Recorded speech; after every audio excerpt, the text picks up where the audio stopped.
TDWP episode 34, The Birds, the Bees, and the Blueprint. Welcome to the Daily Wisdom Podcast.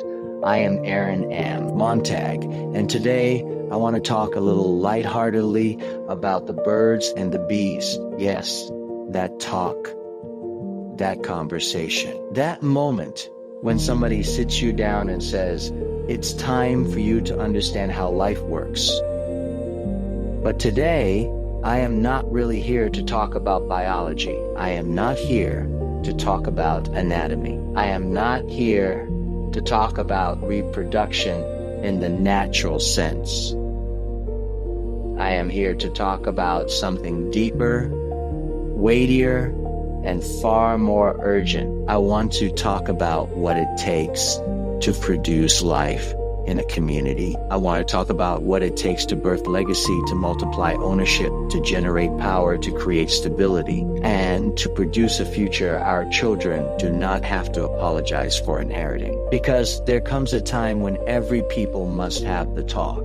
There comes a time when a community has to sit down with itself and stop playing games. There comes a time when we have to stop talking only about survival and finally start talking about structure. There comes a time when we have to stop merely reacting to the world as it is and start building the world as it ought to be. There comes a time when we must explain to our sons and daughters not only where babies come from, but where businesses come from, where institutions come from, where banks come from, where schools come from, where hospitals come from, where economic protection comes from, where ownership comes from, and where generational security comes from. And that is why I say today, with a smile on my face but fire in my spirit, maybe it is time we had the talk. The birds and the bees know something some grown folks still have not learned. They know that life is supposed to reproduce. They know that what is healthy multiplies. They know that what is alive creates more life. They know that creation itself has a rhythm of seed, time, and harvest. They know that nothing in nature was designed to stay barren forever. They know that God built this world with increase in mind. The bees pollinate, the birds build, the earth yields, the trees bear fruit, the rivers keep moving, the sun rises, the seasons change. Everything in God's creation is preaching a sermon.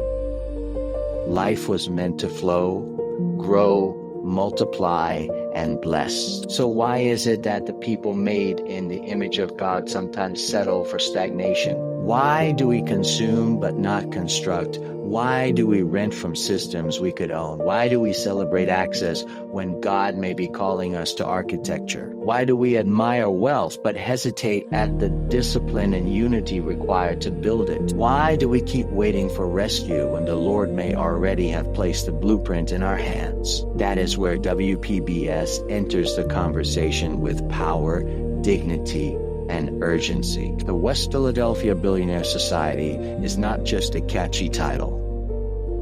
It is not just a dream scribbled on paper. It is not just an emotional reaction to injustice. It is a blueprint. It is a call to ownership. It is a summons to responsibility.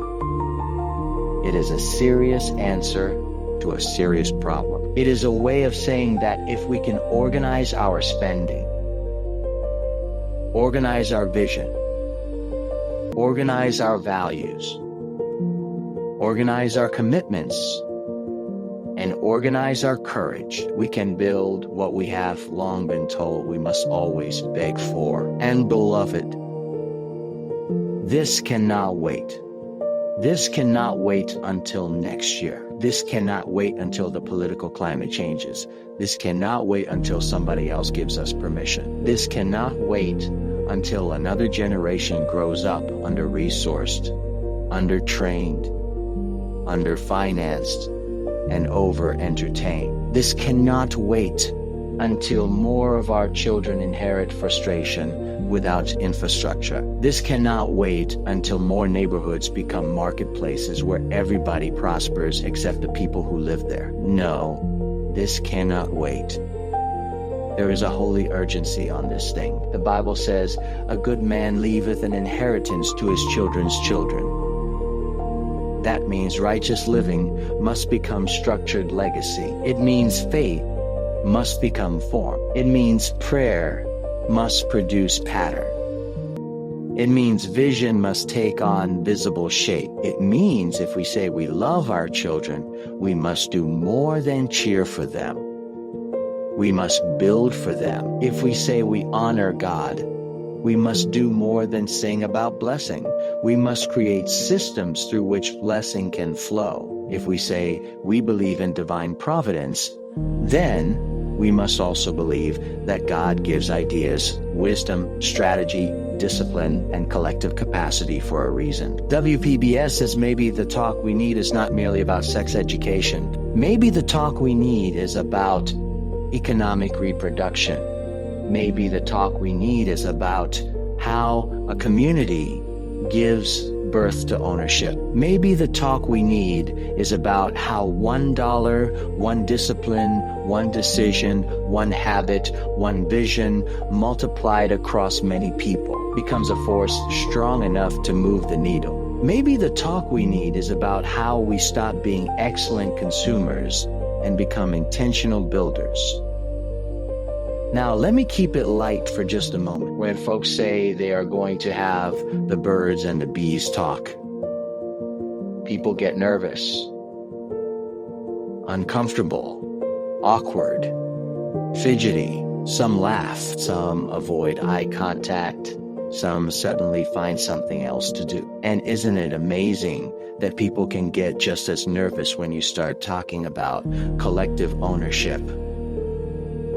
Wealth building, land, institutions, investment, and economic discipline. Why? Because both conversations deal with reproduction. Both conversations deal with responsibility. Both conversations require maturity. Both conversations ask whether we are ready to stop acting like children and step into stewardship. And this is where wisdom must lead us. Wisdom says that whatever you do not intentionally teach, the world will teach badly. Whatever you do not deliberately build, chaos will dismantle. Whatever you do not organize, someone else will exploit. Whatever you do not own, you may one day have to beg to access. Wisdom says, prepare. Now, wisdom says, think beyond your appetite. Wisdom says, love your people enough to give them more than slogans. Wisdom says, do not just admire success from a distance. Study it, structure it, and reproduce it. The urgency of WPBS is not rooted in panic. It is rooted in purpose. It is not rooted in bitterness. It is rooted in responsibility. It is not rooted in exclusion. It is rooted in stewardship. It asks a simple but profound question. What would happen if ordinary people embraced extraordinary discipline for the sake of collective flourishing? What would happen if we stopped waiting to be included in somebody else's vision and started building our own? What would happen if faith produced structure? What would happen if identity produced architecture? What would happen if love for our children became more than emotion and became institution? I believe something beautiful would happen. I believe dignity would rise. I believe imagination would awaken. I believe hopelessness would lose some of its grip. I believe our young people would begin to see themselves differently. I believe we would start talking less like victims of history and more like stewards of destiny. I believe men would stand taller. I believe women would dream larger. I believe elders would feel honored. I believe children would feel covered. I believe communities would become less dependent on outside mercy and more committed to internal mastery. I believe God would be glorified when his people stop burying their talents and start multiplying them. And let me say this with pastoral love. Ownership is not greed. Building is not carnality. Strategy is not a lack of faith.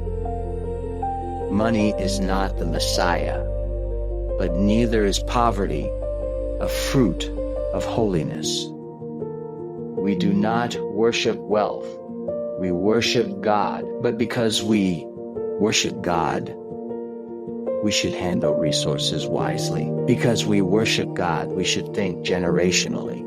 Because we worship God, we should seek the welfare of our people. Because we worship God, we should build with integrity, compassion, righteousness, and accountability. The goal is not just to get rich. The goal is to get free enough to bless. The goal is to create systems of provision that reflect the goodness, order, generosity, and wisdom of God. The bees do not apologize for making honey. The birds do not apologize for building nests. The trees do not apologize for bearing fruit. And the people of God should not apologize for building structures that sustain life. So today, I bless you to think bigger. I bless you to think beyond paycheck to pattern, beyond hustle to heritage, beyond consumption to construction, beyond mere ambition to divine assignment. I bless your mind to awaken. I bless your heart to receive vision. I bless your hands to build. I bless your discipline to strengthen. I bless your courage to rise. I bless your household with wisdom, with order, with strategy, with favor, and with a kind of holy resolve that says, as for me and my house, we will serve the Lord, and we will build what honors him. Do not despise small beginnings. Do not mock the seed, because it is not yet a tree. Do not overlook the power of unified daily discipline. Great things often begin with what looks unimpressive in the hands of people who refuse to quit. A little becomes much when God is in it, and when vision is aligned with wisdom, values, and collective commitment. What once looked impossible begins to look inevitable. So yes, today we talked about the birds and the bees, but not really. Today we talked about life, increase, reproduction, stewardship, and the blueprint. Today we talked about maturity. Today we talked about urgency. Today we talked about what it means to love God enough to build and love people enough to leave them more than memories. We talked about WPBS because this cannot wait. Thank you for listening to the Daily Wisdom Podcast. Every day, in every way, let's get better. And if this message stirred something in you, visit mx3motivationalbooks.com. Explore the books, engage the vision. Feed your mind, strengthen your spirit. And let's move from inspiration to implementation, from conversation to construction, from hope to holy strategy. This is Aaron M. Montag, reminding you, life was designed to multiply. So build something worthy of the breath God put in you.